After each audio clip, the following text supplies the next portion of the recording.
ये क्लियर है क्या सवाल? Yes sir. चलिए अगला क्वेश्चन और पूछा गया है। अगला क्वेश्चन क्या पूछा है मुझे देखने दो। अगला क्वेश्चन उसने जो पूछा है,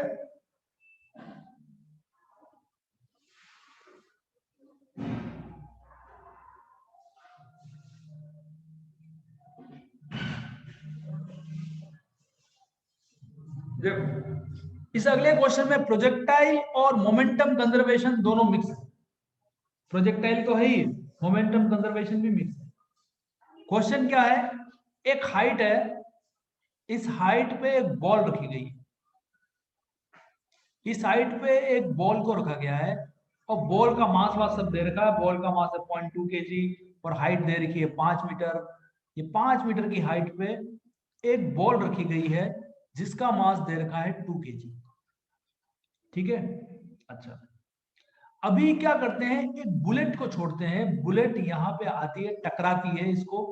बुलेट का मास है 0.01 kg और ये जो बुलेट है वो इसको टकराती है, ऐसे जाकर के टकरा जाती है। तो दोनों टकरा करके दोनों अलग अलग गिर जाते हैं। ये इधर गिर जाता है, बुलेट आगे गिर जाती है। ठीक है, तो बुलेट टकराएगी, बुलेट की स्पीड दे रखी है वेलोसिटी v। ये v ही निकालना है एक्चुअली कि कितना होगा। क्वेश्चन कहता है कि जैसे ये बुलेट इसको टकराती है, ये बॉल तो यहां पे गिर जाती है, यहां से 20 मीटर की दूरी पे गिरती है और ये बुलेट भी आगे जाकर के टकरा करके यहां जाकर के बुलेट गिरती है। मतलब ऐसा नहीं है कि बुलेट इसमें एक्चुअली क्या करेगी, बुलेट आर पार छेद होके चली जाएगी। तो जैसे ही इसको बुलेट छेद होके निकलेगी तो बुलेट आगे निकल जाएगी ऐसे 100 मीटर की दूरी पे, और ये बॉल जो है जिसपे ये बुलेट लगी थी वो 20 मीटर की दूरी पे गिरी। तो आपको ये v निकालना है कि v कितना हो। तो कैसे निकालेंगे, तो देखो सबसे पहले तो आपको ये समझ में आना चाहिए कि बॉल को और बुलेट को नीचे गिरने में सेम टाइम लगेगा। क्यों, मैं कह रहा हूं बॉल को और बुलेट को नीचे गिरने में सेम टाइम लगेगा, सेम टाइम लगेगा नीचे गिरने में। क्यों, द रीजन इज दैट क्योंकि वर्टिकल में दोनों की वेलोसिटी जीरो है। बुलेट की वेलोसिटी भी वर्टिकल में जीरो है और बॉल की वेलोसिटी भी वर्टिकल में जीरो। दोनों की ही वर्टिकल वेलोसिटी जीरो। बोलो है कि नहीं है? तो जब बुलेट यहां पे टकराती है, देखो बुलेट को छोड़ा गया होगा तो बुलेट बहुत पास से ही छोड़ी गई होगी ऐसा मान सकते हैं। तो बुलेट यहां पे टकराई और टकराने के बाद दोनों ही जीरो वेलोसिटी से, बुलेट और बॉल दोनों ही जीरो वेलोसिटी से यहां नीचे गिरने वाले हैं। अब दोनों ही सेम वेलोसिटी से, जीरो वेलोसिटी से निकलेंगे नीचे, तो टाइम कितना लगता है, एच हाइट कवर करने में कितना टाइम लगता है जीरो वेलोसिटी से, बोलो कितना टाइम लगता है? अंडर रूट 2g2h/g इतना टाइम होता है। कहोगे कैसे आया, तो यही इक्वेशन लगा दो, S is equal to UT plus R by T square. Vertical में, वर्टिकल में इक्वेशन लगाया, वर्टिकल में अगर इक्वेशन लगाया तो वर्टिकल में वेलोसिटी जीरो है, ये एच है, ये हाफ है, ये जी है, ये टी स्क्वायर। तो टी का वैल्यू आएगा अंडर रूट 2h/g। ये फॉर्मूला वैसे भी याद होना चाहिए कि वर्टिकल में गिरने का जो समय होता है, देखो कभी भी प्रोजेक्टाइल में जो टाइम निकालते हैं वो हमेशा वर्टिकल कंपोनेंट से निकलता है। ये बात आपको पता होगी, नहीं है तो इसको याद रखना कि प्रोजेक्टाइल में जब भी टाइम निकालते हो हमेशा वर्टिकल से निकलेगा, वर्टिकल से ही टाइम निकलेगा और कोई तरीका ही नहीं है टाइम निकालने का। क्यों, ऐसा क्यों होता है? क्योंकि वर्टिकल में ज्यादातर प्रॉब्लम्स में वेलोसिटी जीरो होती है, वर्टिकल में हाइट दे रखी होती है। जो सब कुछ दे रखा होता है तो वर्टिकल में इक्वेशन लगाना आसान है। एच दे रखा है, एच कितना 5, तो ये हो जाएगा 2 इंटू 5 डिवाइडेड बाई 10, तो ये भी 10 ये भी 10, तो कुल मिलाकर के 1 सेकेंड। इसका मतलब 1 सेकेंड लगा इस बॉल को नीचे गिरने में और 1 ही सेकेंड लगा इस बुलेट को नीचे गिरने में। बुलेट भी यहां पे नीचे गिर गई। अब दोनों ही 1 सेकेंड ले रहे हैं तो एक सेकेंड में अगर ये 20 मीटर ऐसे चला, मतलब कितनी स्पीड से चला होगा?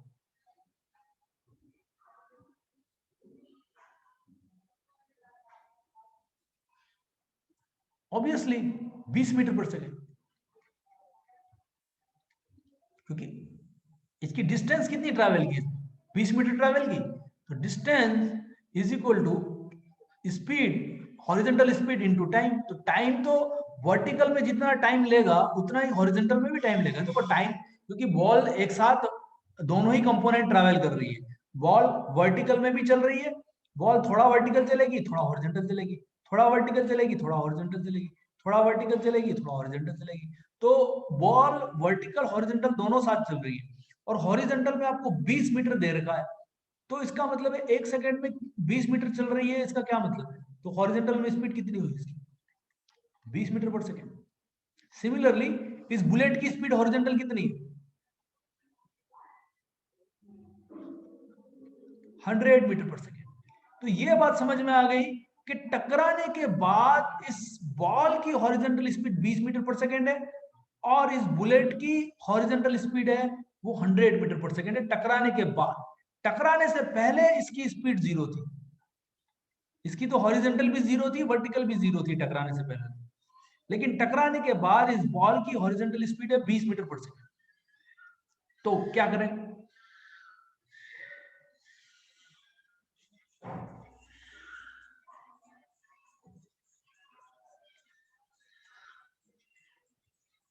तो अब क्या लगाओगे?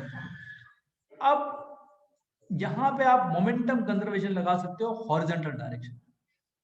देखो बहुत सारी चीजें एक साथ लगा रहे हैं।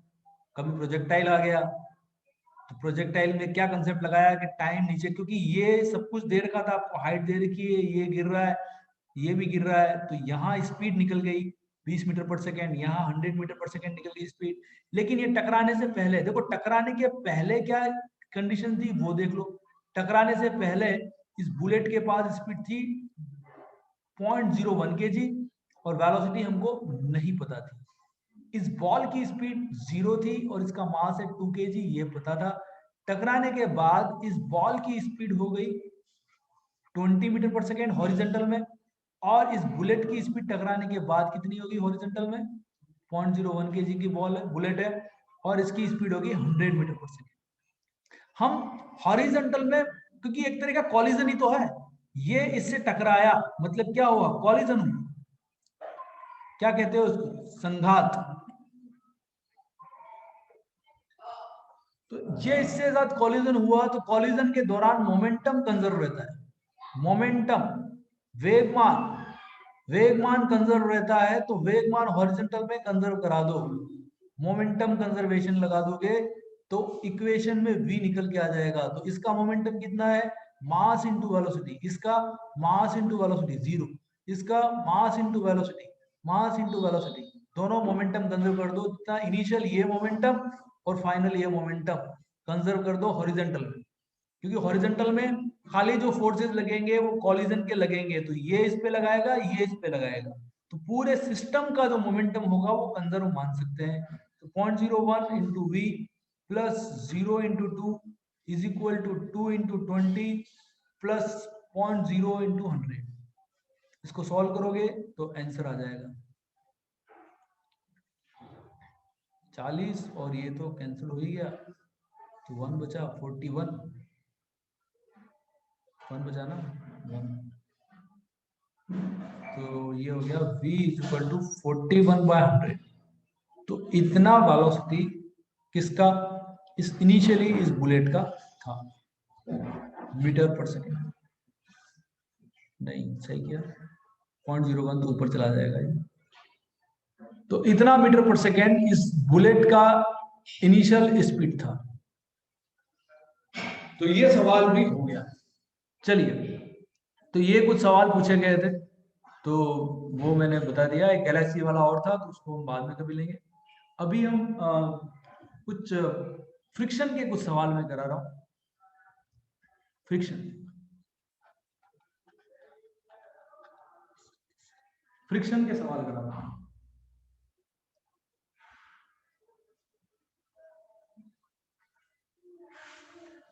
मान लो आपको ऐसे दे रखा है, एक ब्लॉक दे रखा है ये, और दूसरा ब्लॉक दे रखा है ये।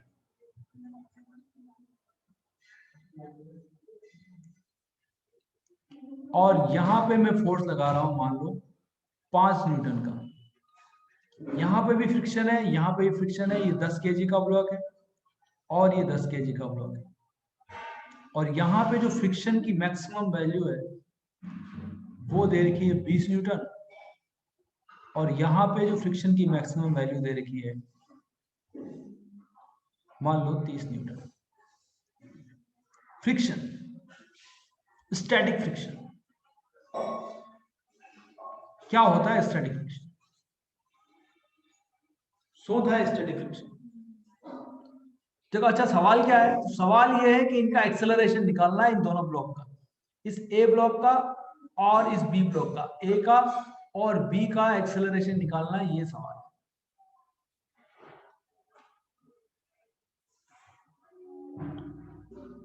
स्टैटिक फ्रिक्शन क्या होता है?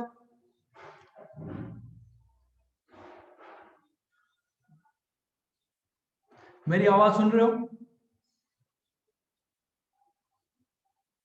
Yes sir.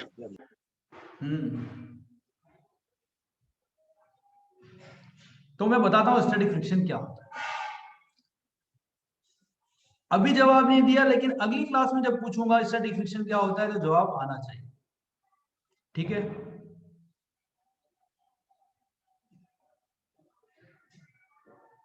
बोलो ठीक है, मंजूर है?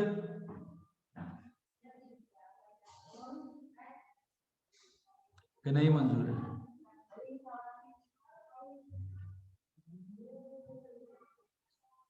यस और नो? यस।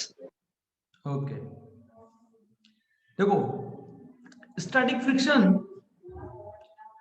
फिजिक्स का सबसे मिस्टीरियस फोर्स है।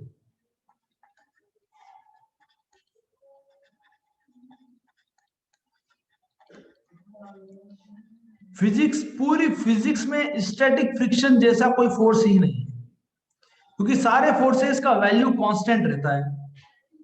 मतलब एक्सटर्नल फोर्स तो हम बदल सकते हैं, जितने भी नेचुरल फोर्स है, जो नेचर के फोर्स है, नेचर के जितने भी फोर्स हैं लगभग लगभग सभी का वैल्यू फिक्स ही रहता है। और हमारे क्वेश्चन में तो उनका वैल्यू हम फिक्स ही मानते हैं। जैसे ग्रेविटी है तो ग्रेविटी का वैल्यू जी का वैल्यू हम ले लेंगे 10, तो जो 10 है तो mg मास से मल्टीप्लाई करके, मान लो m का वैल्यू 10 है तो 10 इंटू 10 तो 100 न्यूटन कर देंगे। ठीक है, तो ऐसे हम mg निकाल लेंगे, तो ये ग्रेविटी का वैल्यू भी फिक्स आ गया। अच्छा, काइनेटिक फ्रिक्शन का वैल्यू भी फिक्स ही होता है, काइनेटिक फ्रिक्शन का वैल्यू भी फिक्स ही होता है। तो लगभग लगभग जितने भी फोर्सेस हैं सबका वैल्यू फिक्स होता है। लेकिन स्टैटिक फ्रिक्शन एक ऐसा फ्रिक्शन है जो सबसे चमत्कारिक फोर्स है। इसका वैल्यू ये अपने हिसाब से बदलता रहता है, तो इसको समझना थोड़ा सा मुश्किल पड़ता है। बच्चों को समझ में नहीं आता, पूरा फ्रिक्शन पढ़ लेते हैं उसके बाद भी समझ में नहीं आता कि स्टैटिक फ्रिक्शन क्या हुआ। तो मैंने एक तरीका निकाला है इसको याद रखने के लिए। क्या तरीका है, जानना चाहोगे क्या तरीका है?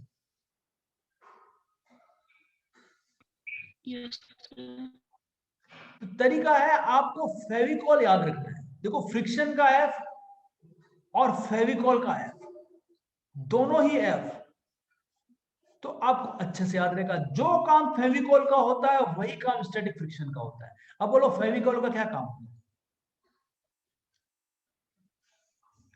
चिपकाना। चिपकाना, यस। तो स्टैटिक फ्रिक्शन भी दो सरफेस को चिपका के रखेगा, ऐसे याद रखो। स्टैटिक फ्रिक्शन दो सरफेस को चिपका के रखेगा। अच्छा, फेविकॉल कब तक चिपका के रख सकता है? जब तक वो मजबूत हो।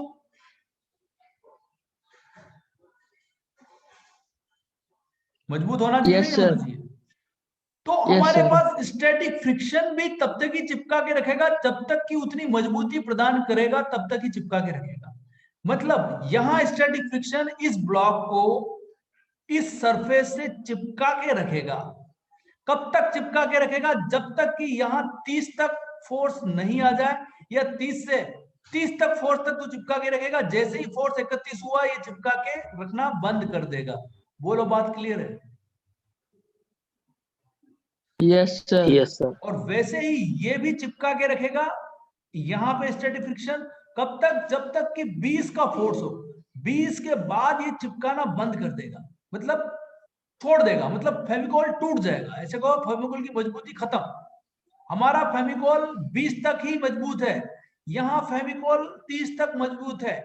उसके बाद ये फेविकॉल का असर गायब, फेविकॉल हमारा पुराना पड़ जाएगा, ओल्ड फेविकॉल, तो नहीं चिपका सकता। तो अब बताओ, क्या ये 5 न्यूटन लगाने पे ये बी मूव करेगा? नो, नहीं करेगा। क्यों? क्योंकि हमारे पास फेविकॉल मजबूत फेविकॉल है, 20 वाला फेविकॉल है। तो ये 5 से तो क्या होने वाला है? कुछ नहीं होने वाला।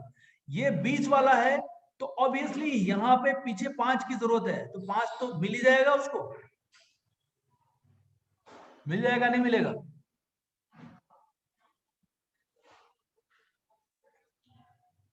अरे समझ में आया नहीं आया? देखो, अगर 2 हाथों को आपने फेविकॉल से चिपका दिया, ठीक है, बोलो, यस सर। अगर आपने अपने दोनों हाथों को फेविकॉल से चिपका दिया, अब एक हाथ को आप 5 न्यूटन लगा करके कोई खींचेगा, और मान लो फेविकॉल आपका 20 न्यूटन का है, तो क्या आपका हाथ अपने दूसरे हाथ पे खिसकेगा कि नहीं खिसकेगा? नो, नहीं खिसकेगा ना? नहीं खींचेगा। इसका मतलब वहां पे जो फेविकॉल ने जोर लगाया वो कितना लगाया? 20 का लगाया कि 5 का लगाया? 5 का। 20। 5? अरे 20 का क्यों लगाएगा? आप 5 से खींच रहे हो तो फेविकॉल भले 20 का मजबूत है, लेकिन वो फेविकॉल तो 5 का ही फोर्स लगाएगा ना। जितना खींचोगे उतना ही तो फोर्स फेविकॉल से आएगा।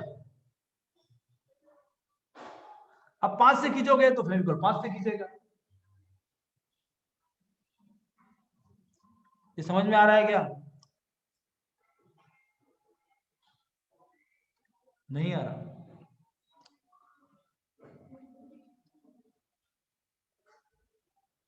बोलो।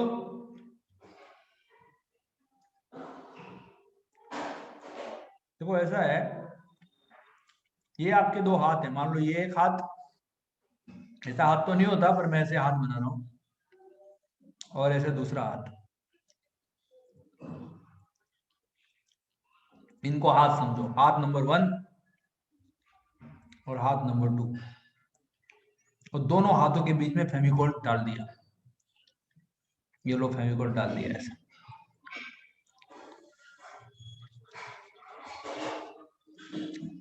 अब इस हाथ को, ये हाथ नंबर 2 है, इस हाथ को आपका एक दोस्त खींच रहा है 5 न्यूटन से,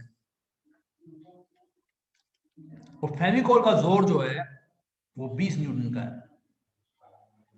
तो अगर इस हाथ को 5 न्यूटन से खींचा गया, ठीक है, तो ये जो फेविकॉल है वो कितना जोर लगाएगा?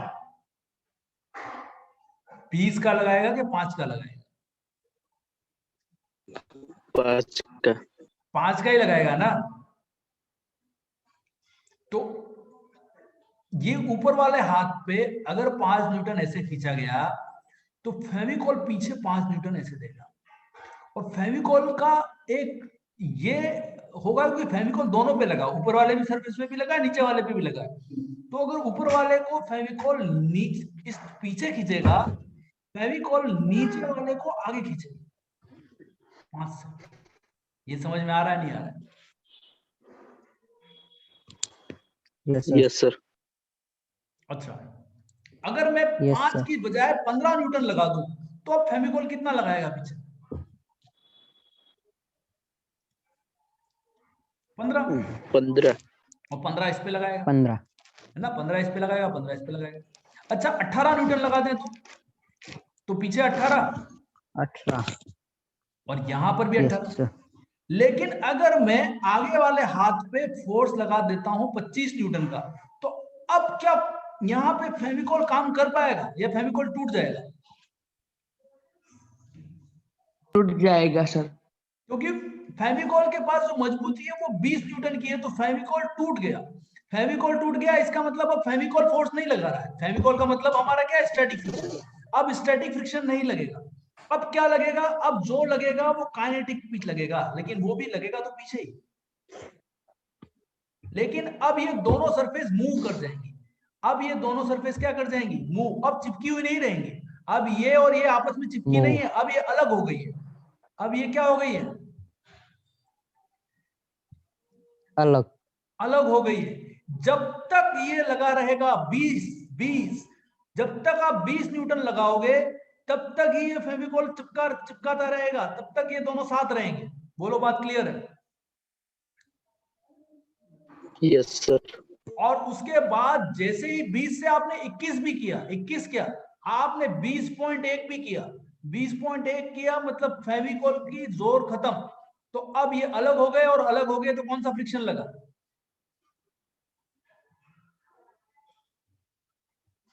काइनेटिक। कौन सा लगा, काइनेटिक। तो फेविकोल कौन है, स्टैटिक फ्रिक्शन है कि काइनेटिक फ्रिक्शन है? स्टैटिक। स्टैटिक फ्रिक्शन है वो फेविकोल। चलिए ठीक है। अच्छा, तो अभी मैं कह रहा हूं कि अगर 5 न्यूटन का फोर्स इस पे लगाया तो पीछे कितना लगा, ये किसने अपना म्यूट करो अपने आप को, प्रियांशु।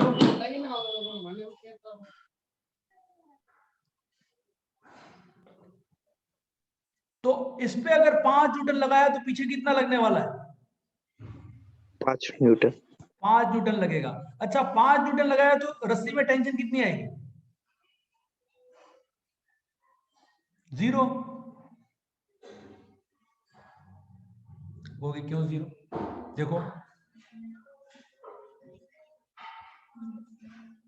हमारे पास क्या है, इस ब्लॉक को हम आगे वाले ब्लॉक की ही बात करें, खाली आगे वाले ब्लॉक की बात करते हैं। ये आगे वाला ब्लॉक है, इस पे मैंने 5 न्यूटन का फोर्स लगाया, बात पक्की है। यहां पे हमारे पास फेविकोल का जोर है 20 न्यूटन का। अगर 5 लगा दिया तो फेविकोल पूरा 5 लगा देगा पीछे, क्योंकि हमारे पास फेविकोल इतना मजबूत है 20 तक, तो 5 को सपोर्ट कर देगा। तो अब इस रस्सी का क्या होगा, इस रस्सी में क्या फोर्स आया, आगे 5 है, इसमें 5 है, तो रस्सी में कितना फोर्स आएगा, 0 न्यूटन। 0 आएगा ना, तो रस्सी में टेंशन 0 हुई। अच्छा, रस्सी तो यहां भी कनेक्ट है, रस्सी टेंशन टी, और रस्सी टेंशन टी तो यहां भी कनेक्ट है, तो इसका मतलब यहां भी रस्सी में कितना फोर्स आएगा, 0 आएगा। आएगा कि नहीं आएगा? Yes sir. और अगर यहां 0 से खींचा गया इस ब्लॉक को, तो बोलो इस ब्लॉक में फ्रिक्शन 30 का मजबूत है, तो यहां कितना फ्रिक्शन लगेगा,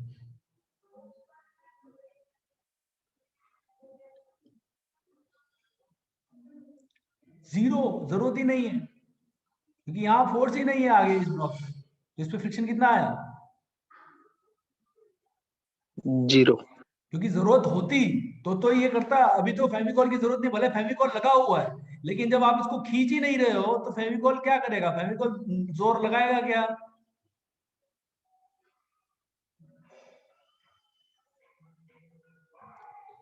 बोलो। No sir. चलिए अगला सवाल, अगला मैं इसी को आगे करता हूं, आप मुझे फिर से बताना अब क्या होगा। ठीक है, नेक्स्ट क्वेश्चन, इसको मैं ऑल ड्राइंग्स क्लियर कर रहा हूं। 10 kg, 10 kg, यहां पे 15 न्यूटन, यहां पे फ्रिक्शन की मैक्सिमम वैल्यू है 10 न्यूटन, और यहां पे फ्रिक्शन की मैक्सिमम वैल्यू कर देते हैं 30 न्यूटन। बोलो अब फ्रिक्शन कितना आएगा, रस्सी में टेंशन कितनी आएगी, सब बताओ।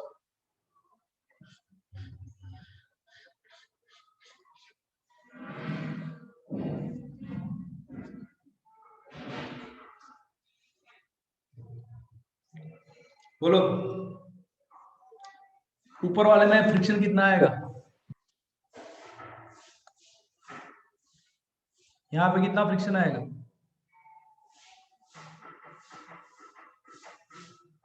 5 न्यूटन। अरे 5 क्यों आएगा, पूरा 10 चाहिए ना। आगे कितना फोर्स लगाया, 15 लगाया है ना आपने, और यहाँ एक यस तो सर। रस्सी बंधी हुई है और यहाँ फ्रिक्शन है, तो पूरा के पूरा 10 आ जाएगा।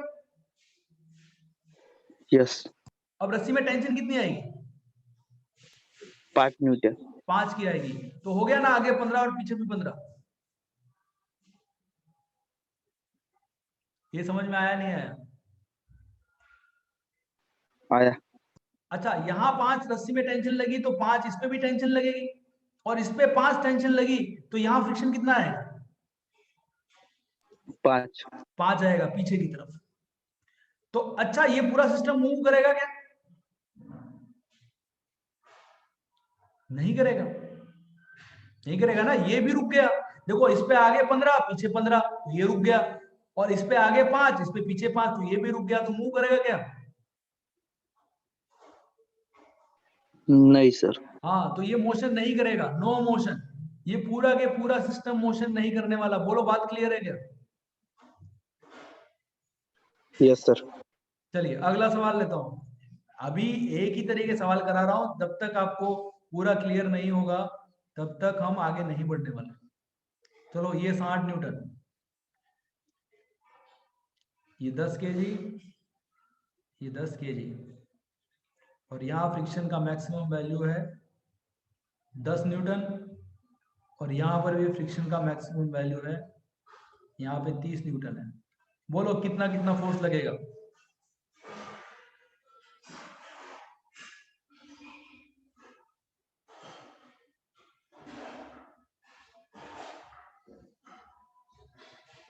यहाँ फ्रिक्शन कितना लगेगा? 10। 10। अच्छा, 10 लगा, चलिए ठीक है, 10 लगा। और यहाँ पे टेंशन 50। 50। 50 लगा, और यहाँ पे टेंशन 50। 30। 50, 50। और यहाँ पे फ्रिक्शन पीछे 30। 30। 30। अब क्या ये चलेगा क्या? चलेगा। ये तो नहीं चलाना, 60 आगे 60 पीछे,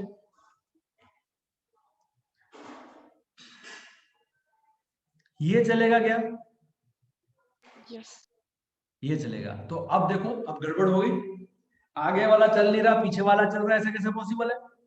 इसका मतलब अगर कोई भी चला, मान लो आपने ऐसा किया, आपने किया गलत नहीं है, आपका तरीका एकदम सही है, your method is correct, 100% correct, 100% method correct है, तो फिर गड़बड़ क्यों होगी? मेथड 100% करेक्ट है। देखो ये मेथड ही बता रहा है कि ये चलेगा, और चलेगा तो यहाँ पे स्टैटिक फ्रिक्शन लगेगा ही नहीं। कौन सा फ्रिक्शन लगेगा? काइनेटिक। काइनेटिक। और यहां भी कौन सा लगेगा? काइनेटिक लगेगा। बोलो बात समझ में आ रही है क्या? Yes sir. तो अगर चला, कोई भी चल गया, मान लो आपने ऐसा मेथड किया और इनमें से एक भी गड़बड़ आ गया, जैसे ये तो रेस्ट में दिख रहा है, ये रेस्ट में दिख रहा है, 60 आगे 60 पीछे, लेकिन ये चलता हुआ दिख रहा है, तो अगर ये चलता हुआ दिख रहा है तो स्टैटिक कहां लगेगा?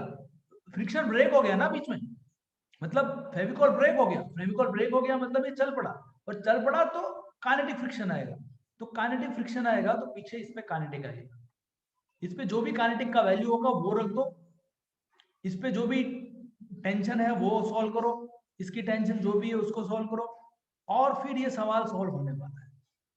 इस पे पीछे काइनेटिक जो भी होगा, वो काइनेटिक जो भी होगा K1, और इधर K2, इधर K1 कर देते हैं, इसको K2 कर देते हैं, तो इसका एक्सेलरेशन क्या होगा? तो इसका एक्सेलरेशन होगा A1 is equal to net force. Net force कितना? 60 माइनस टी माइनस FK1, तो 60 minus T minus FK1 divided by इसका मास है 10 kg, तो डिवाइडेड बाय 10, ये इसका एक्सेलरेशन होगा, और इसका एक्सेलरेशन A2, इसका A1, और A2 का वैल्यू कितना आएगा? तो A2 का वैल्यू आएगा T minus FK2 divided by mass इसका कितना? 10, तो 10 से डिवाइड कर देंगे, तो ये इसका एक्सेलरेशन आएगा। बोलो बात क्लियर है क्या? Yes sir. चलिए ठीक है, तो इस तरह से आप निकाल सकते हैं। और वैसे भी अगर दोनों चलेंगे तो दोनों साथ ही तो चलने वाले हैं। नहीं समझ में आया? अगर मान लो ये चल पड़ा तो A1 A2 बराबर ही तो होने चाहिए कि बराबर नहीं होंगे? होंगे। बराबर ही होंगे ना। अगर ये इसको खींचोगे और अगर ये चल रहा है तो जितना एक्सेलरेशन इसका उतना एक्सेलरेशन इसका, तो A1 A2 बराबर भी होने चाहिए। तो यहां से A1 A2 बराबर भी होंगे तो एक इक्वेशन और आ जाएगी, A1 is equal to A2 वाली। बोलो बात क्लियर है? ये सॉल्व हो जाएगा। देखो आपके पास कितने वेरिएबल हैं? 3 वेरिएबल हैं और 3 इक्वेशन है। कौन कौन सी?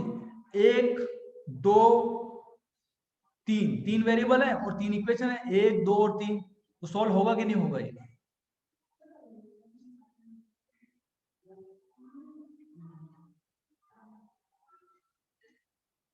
वैसे भी क्वेश्चन में आपको Fk1 और Fk2 दे रखा होगा, यहाँ पे मैंने नहीं दिया है। मान लो मैं Fk1 का वैल्यू दे देता हूँ मान लो 5 और Fk2 का वैल्यू दे देता हूँ मान लो 6, तो वैल्यू रख दो और खाली आंसर निकालना है। बोलो क्लियर है? Yes sir. ठीक है,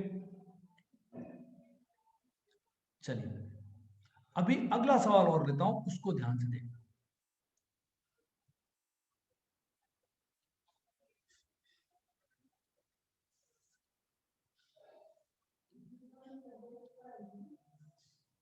यहां मैं कहीं भी कोई फ्रिक्शन नहीं ले रहा हूं। ये 10 केजी और ये मान लो 20 केजी, और यहां पे मैंने फोर्स लगाया 40 न्यूटन का, और मैंने यहाँ पे कोई भी फ्रिक्शन नहीं लिया, कहीं पर भी फ्रिक्शन नहीं है, यहाँ पर भी नहीं है और यहाँ पर भी नहीं है, नो फ्रिक्शन। तो बताओ ऊपर वाले का और नीचे वाले का एक्सेलरेशन क्या होगा?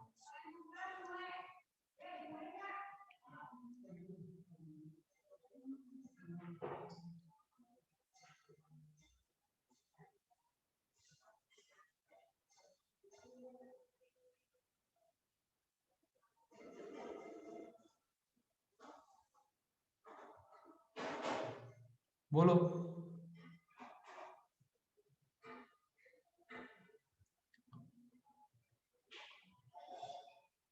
क्या ऊपर वाला और दोनों नीचे वाला दोनों चलेंगे?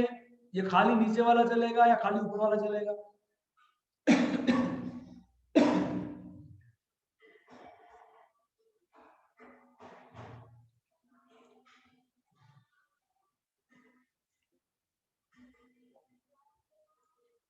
बोलो।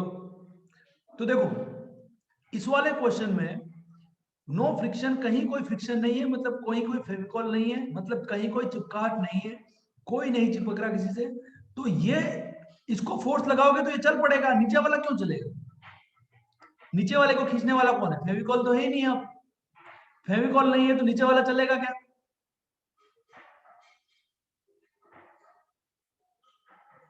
बोलो, नीचे वाला चलेगा क्या? नहीं। नहीं चलेगा, खाली ऊपर वाला चलेगा। 40 न्यूटन फोर्स ऊपर वाले पे ही लग रहा है। क्यों?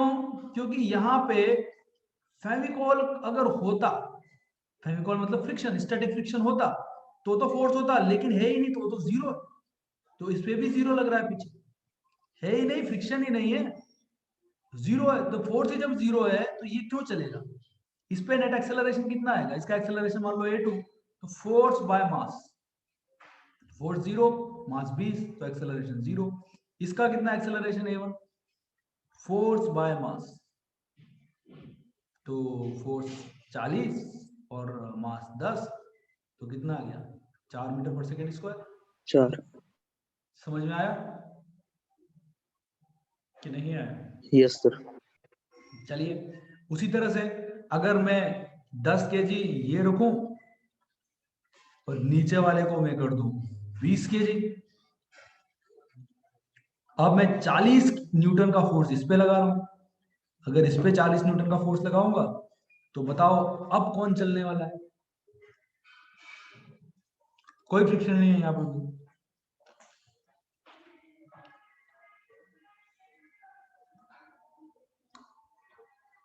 अब कौन चलेगा?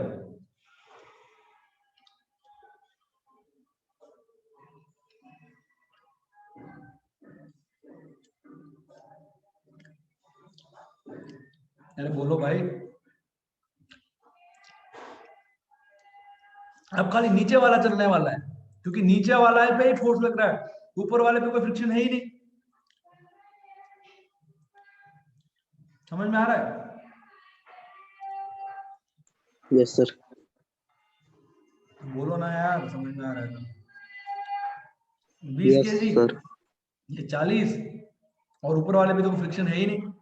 फ्रिक्शन होता तो आगे की तरफ होता, क्योंकि फेविकॉल लगता। अगर फेविकॉल होता तो ये चलता तो इसको भी चलना पड़ता।